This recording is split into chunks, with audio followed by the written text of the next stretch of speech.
Oh.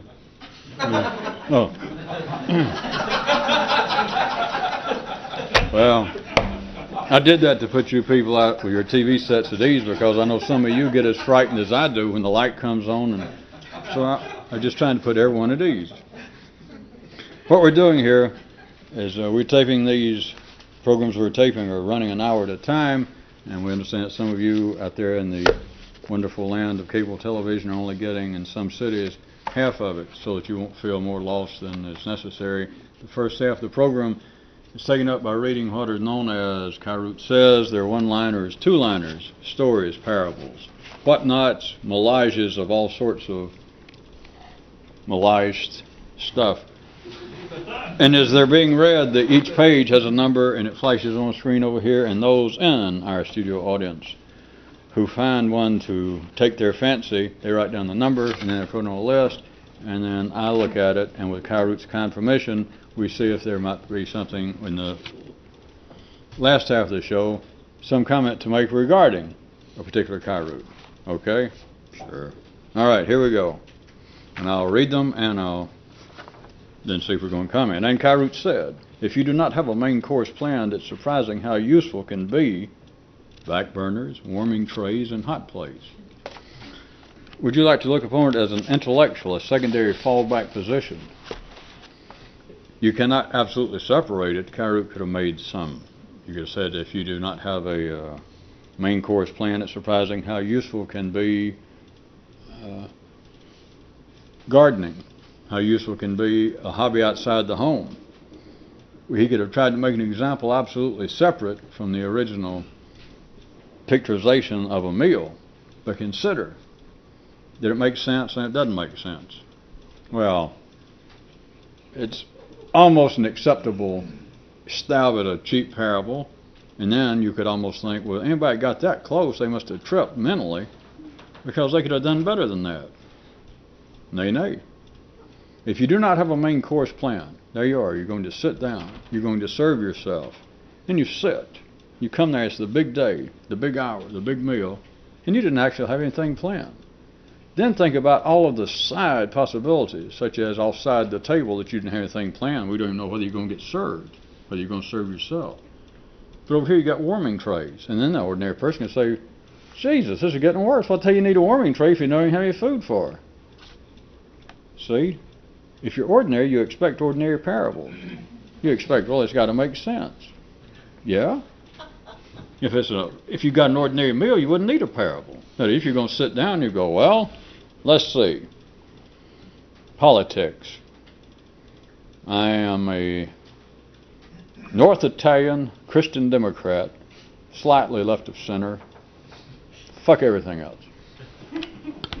And then you call for an after-dinner met. You have had a main course. You have thought, and you came to a conclusion. You didn't have to wait just around the bend and all that stuff. But what if you do not have a main course plan? Or what if you in some way knew how to resist even having a main course? But you can't starve. What does that mean? Well, can you cut off your mind? If you're the sort that thinks, yes, I can stop my thought. I won't insult you. Go ahead and think it. You cannot stop thought. But what if you could have something on the side? I'll jump ahead. Did you like the Kairut at all? The one later that says one man's conclusions were always just around the bend. Just always just a little out of sight that I am about to eat. Yes, I'm hungry. I'd like to think about that. That would be the main meal. But I think I'll wait just a second.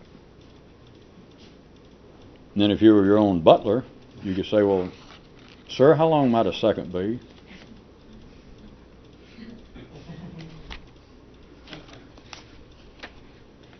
Of course, then the butler, your own ordinary synaptic patterns want to come back sometime later.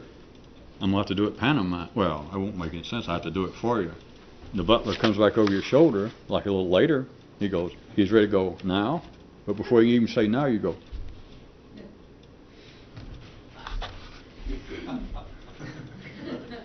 He waits a few more minutes, hours, days. And Comes back over your shoulder and he's ready to go, and a nice, polite, decent, civilized. He's about to go now, but you go. You don't see that as a hot plate? You couldn't see that the revolution could be a warming tray? Of course, it can't be then if you're going to say, well, wait a minute, what's in the warming tray? See, then you ruined it. God, that's why I hate to keep commenting on these, because if you say too much, and sure as hell somebody there will do just what you did. Well, what's in the warming tray? You know, if you don't have anything on the table to start with, what the hell you got a warming tray? What's there? That's like finally turning to the waiter and going, or the butler, and go, oh, all right, go ahead and serve me. Would that be potatoes? Why not just shoot me in the mouth as always? Which nobody asked me, but is a version of ordinary thought. Of course, ordinary people don't think so. They would say, well, every time I think and talk, it doesn't hurt me.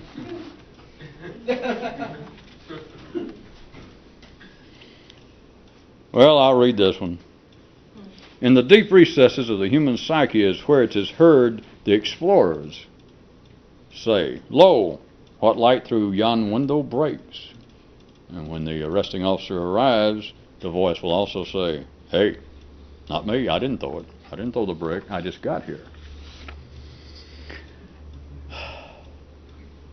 Resisting, as I know you wanted me to, any urge to comment on that I will point out.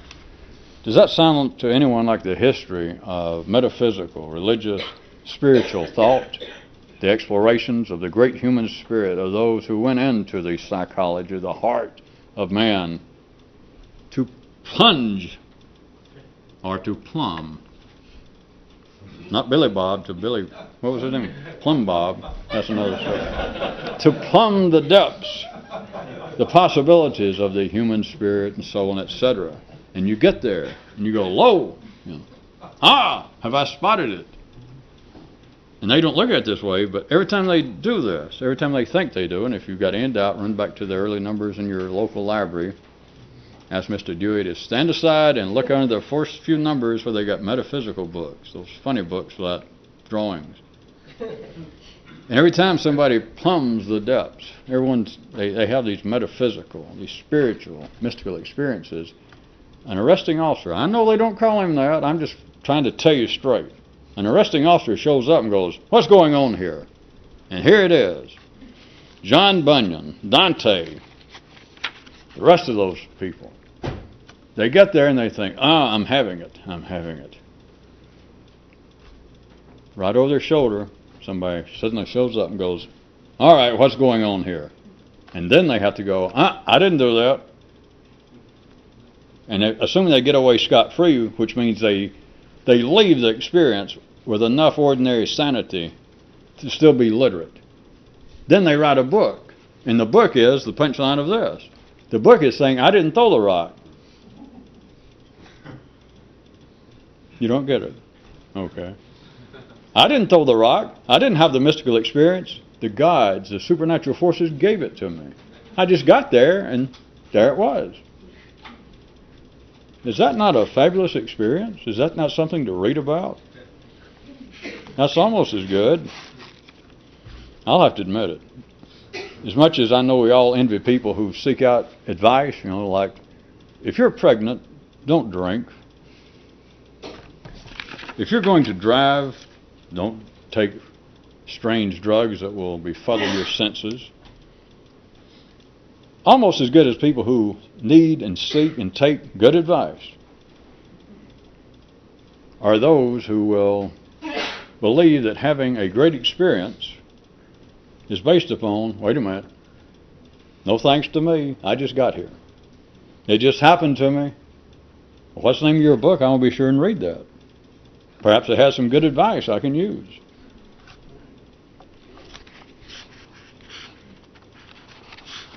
I thought a further comment would really hit home. Of course, where it hits some of you, we won't go into. Major myth for the day. Many tried to hide their disappointment by pretending they weren't disappointed. I would assume may I assume on the behalf of Kairoot, that this is one of the ones that there's another word that doesn't come from this universe that is, I guess you'd think of as a synonym for obvious. And I don't want to try to pronounce it, at least I hurt your ears and perhaps my face. But it's beyond obvious. And that's what this sort of thing is. Because if you're ordinary, we could take this and twist it several ways and say, well, first off, perhaps it's just supposed to be a non sequitur. Perhaps you're crude enough to think that's funny. Many tried to hide their disappointment by pretending they weren't disappointed. All right, and then you can say, wait a minute. Don't give me stuff about an extraterrestrial synonym for obvious. That is obvious. Because you could try to pretend you weren't disappointed. A kid might do it. Like you say, well, I guess you're sorry that we forgot your birthday. Oh, no, it doesn't bother me. And you think, well, wait a minute, that's just a kid. He's heartbroken, I could tell. I heard him later crying. He's just pretending. What would be the point in doing that? What if there could be an additional point? A third one. That many tried to hide their disappointment. Now forget any idea of it being obvious or forget any idea of it being in any way cynical. Consider there could be a third spin to it, a third side, that many tried to hide their disappointment by pretending they weren't disappointed.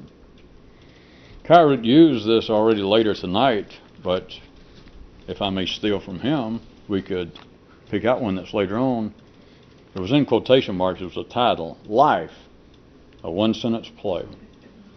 He does a different version, but here is another one, Life. Life Part 2. You like that? Son of Life, a one-act play. And the one-act play is, many tried to hide their disappointment by pretending they weren't disappointed. If that is still too viscid or crazy enough, how about many people try to pretend that life is all right by doing what? By pretending life is all right. Many people try to pretend that they're themselves by doing what? That's too obvious, is it not? Well, how do you know who you are? Well, I act like me most of the time. It's a curious choice of words, sir. You act like yourself? Well, the word act, I'm sure, if you look in the dictionary, I know for a fact has more than one definition. So if you're inferring that I'm using act, I'm speaking for the other guy, and somebody like pretend, no, I mean behavior. Still, sir, it's curious that you picked that word. Well, it's about the only word available. That I know who I am because I act just like me. It's almost impossible to get around that. You can, but you've got to go way south of Venice. You've got to get out of northern Italy to get ever around that. And by then, many people are already so tired that they don't want to think about it.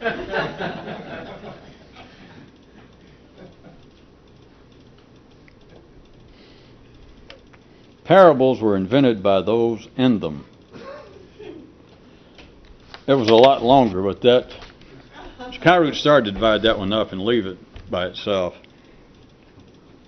Well, if you recall, I'm sure you can't recall everything, but later a correspondent writes and asks whether that had anything to do with, or he puts it another way, that he suggests the program would be more interesting if we made more religious references, which is trying to hint to you the idea, the original one, the first line, parables were invented by those in them.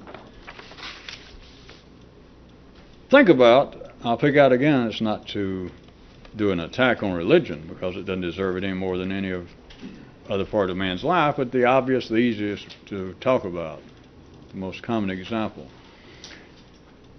in the full sense of parables. Parables seem to be stories, important stories, meaningful stories about people, specific figures, Buddhas, Moseses, Jesuses, gods. Now back to the opening line. Parables are invented by those in them.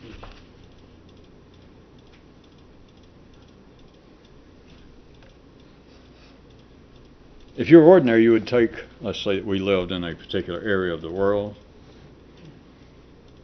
7,000 or 8,000 miles east and west of here, let's say, and that we all, our culture, thought very highly, let's say, of Buddha. And there are all sorts of stories about Buddha, parables, Same kind of tales, stories, myths that the Western world has about Jesus and Abraham and etc.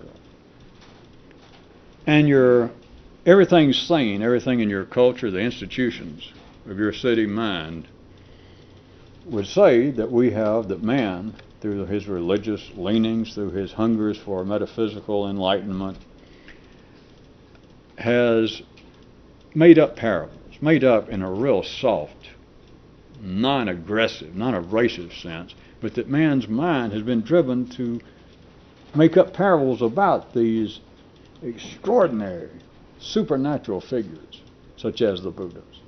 And at times it's why they're called parables, but even if this particular story about something that Buddha said one day, something he did, even if it cannot historically be verified, it conveys such an important message. It is so pregnant with spiritual, intellectual possibilities that the question as to whether it literally happened is moot. It does not interfere with the message.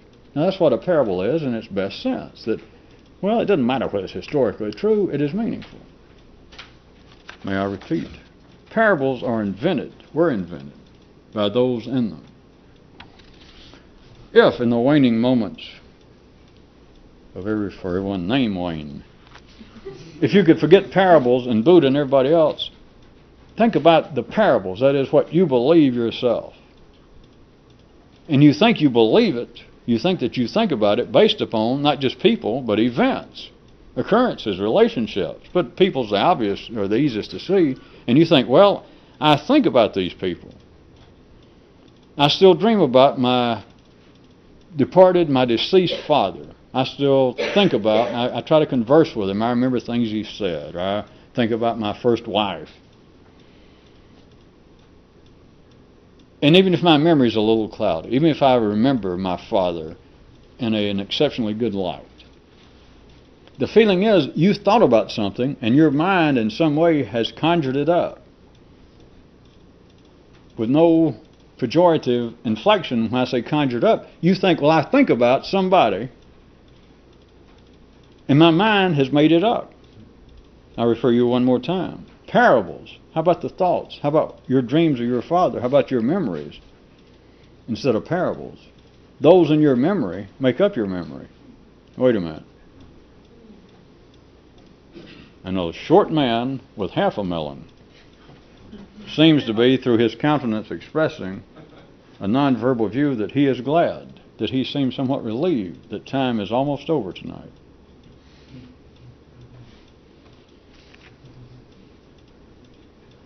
We talking about serious time tonight? Actually, be out. No problem.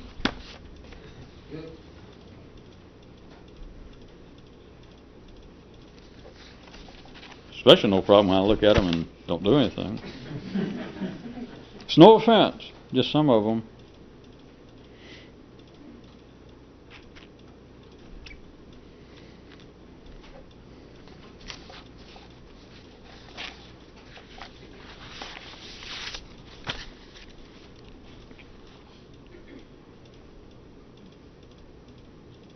Well, here's an interesting one. Penguin spelled with an I.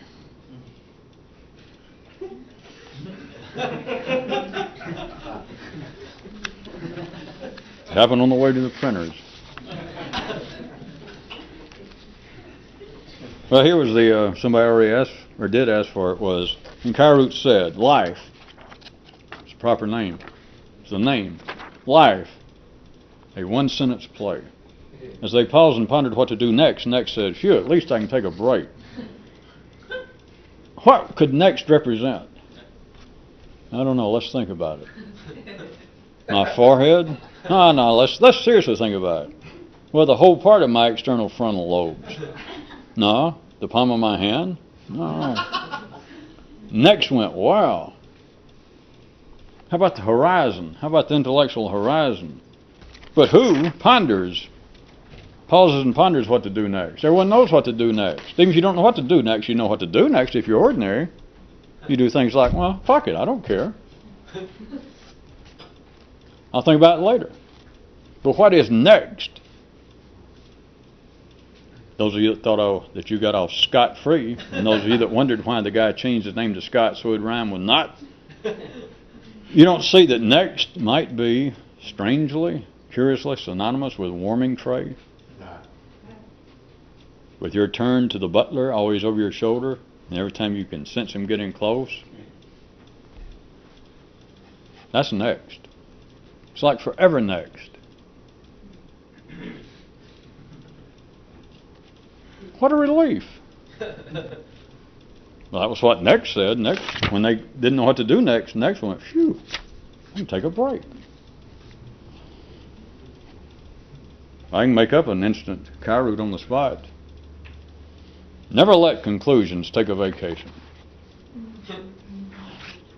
Good night if you're not already gone.